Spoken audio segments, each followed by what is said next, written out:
continue to talk about how much money you're spending each month on just trying to get by, trying to survive, whether it's all the rates and taxes, whether it's fuel, which, by the way, petrol coming down at midnight, diesel going up, diesel going the other way around, I'm afraid, for those who drive diesel. But as we know, the food prices are very sensitive every time there's a shift in the fuel prices as well, and I'm afraid food prices are continuing to go up. Now, this is despite, remember this, experts warning there could be an easing up of the prices soon. Well, it may just get worse as this diesel price increases at night. It's generally the fuel of choice for most industrial and agricultural sectors. So I'm afraid that's why you often see the diesel price go up and food prices going up as well. Let's get the latest then from Mervyn Abrahams from the Pietermaritzburg Economic Justice and Dignity Group joining us this morning. It just gets worse and worse. Mervyn, one day you and I are going to have a discussion about how much cheaper food is. It's not this morning, though. So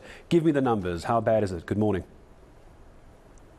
So good morning, Gareth, and good morning to all your viewers. So Gareth, when we look at the complete Pietermaritzburg Economic Justice and Dignity Group basket, and not just the Sishinyama Index by Bloomberg, which takes a few of our products and then construct a basket. But if you take the entire basket, the 44 foods that we release on a monthly basis, then, Gareth, we do see a slight decline in the overall cost of that 44 foods basket.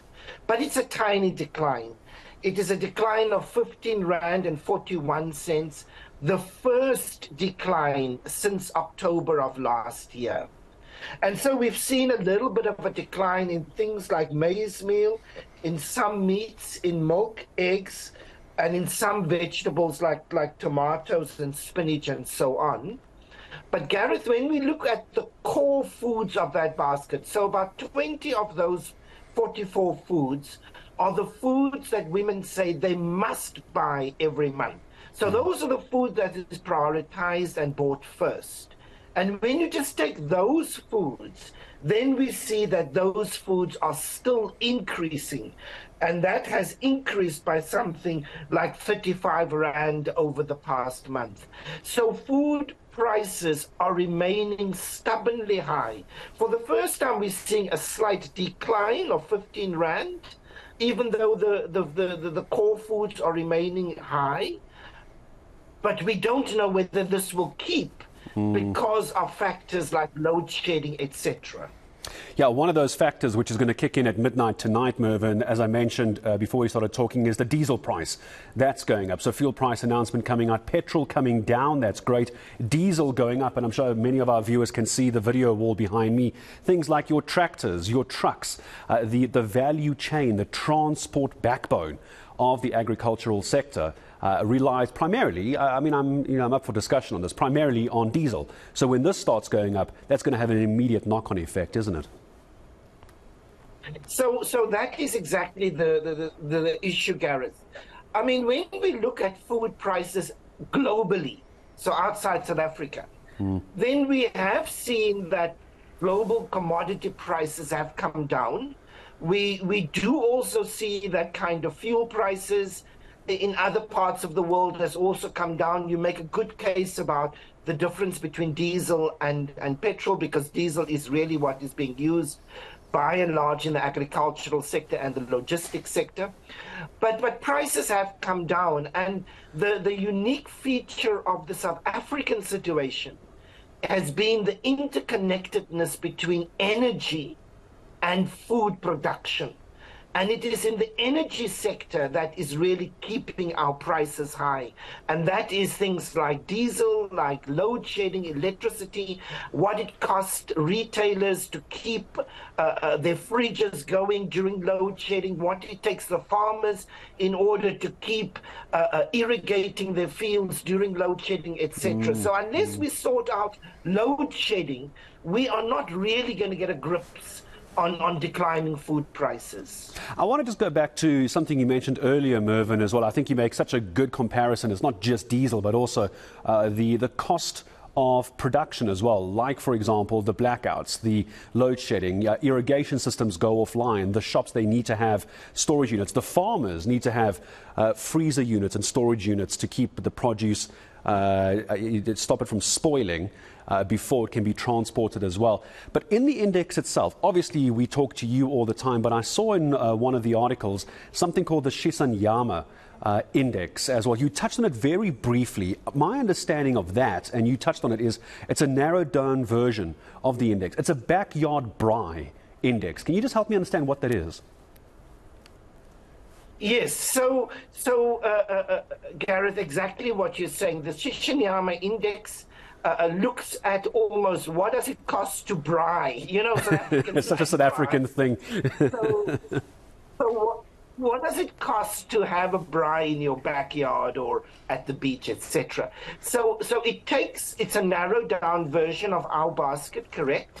So it takes, for instance, things like sausage or wors, as we say. And we know that over the last month that has increased by R2, even though beef has come down by 1%. Sorry, it's increased by 2%. Then they take things like tomatoes, and they take things like bread, and they take things like green peppers, which has also shown quite a lot of fluctuation and increase over the last a month or two. So they take a few of these products and then they put it together, the stuff you would need for a braai. And that is what the Shisanyama index really is. So it's a narrowed down version of our basket. But I think if we take our basket as an overall picture, it provides a much better image of what is happening to food prices for low-income households. Yeah, no, quite right. I thought it was such a South African thing to have a Shisanyama index as well. We've got the big problem, and then we've got, well, what's it going to cost to have a braai? When we watch the Springboks, we're worried about that, of course. Mervyn, just as I say goodbye to you, this is a wide-ranging question. If you don't have the actual numbers in front of you, that's absolutely fine, just a sentiment from you. So you and I talk all the time when you're on ENCA about the increase and decrease of the food basket in this index. Where should it be, all things considered, all things working the way they should? In an ideal world, where should our prices be? Give me a number to work with. What's our range? Where should it be so it is affordable? So Gareth, if we're looking at an affordable basket of food, then we have to link it with money. Of course, affordability is the relationship between what a product costs you and what you have, the amount of money you have in your pocket.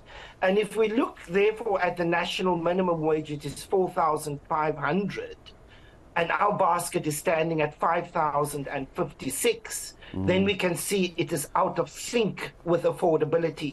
So it only really comes into play when it is almost 50% of the national minimum wage, because households also have to spend on transport and electricity.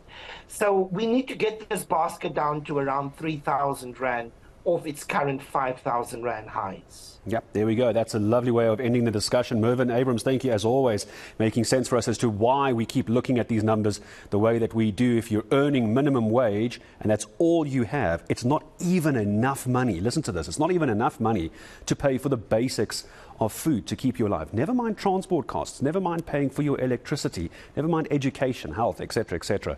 Those are the kind of problems that we're dealing with. So my thanks very much to Mervyn Abrahams, as always, Pietermaritzburg, Economic Justice and Dignity.